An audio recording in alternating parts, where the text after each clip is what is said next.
তাম পৃথিবীর সমস্ত ইহুদি খ্রিস্টানদের হৃদয়ের ভিতরে কম্পন সৃষ্টি হয়। সম্মানিত ভাইয়েরা আমার, আমি আপনাদেরকে একটাই মেসেজ দিতে চাই, একটা মেসেজ।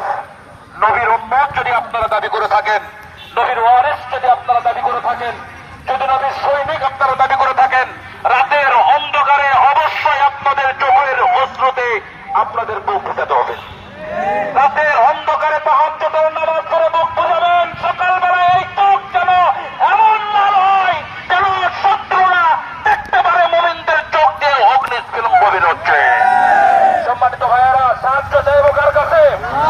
আল্লাহর কাছে সাহায্য চাইব। আর ইমানদার সৈনিকের মতো সাহাবায়ে কেরামদের আদর্শ আমরা লালন করব। হৃদয়ে মহব্বত রাখবো, আল্লাহ রাসূলের পতাকার মহব্বত রাখবো ইনশাআল্লাহ। রাজি আছি তো?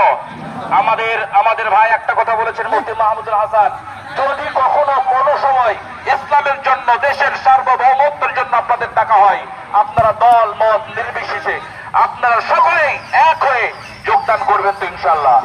আল্লাহ তাআলা আমাদের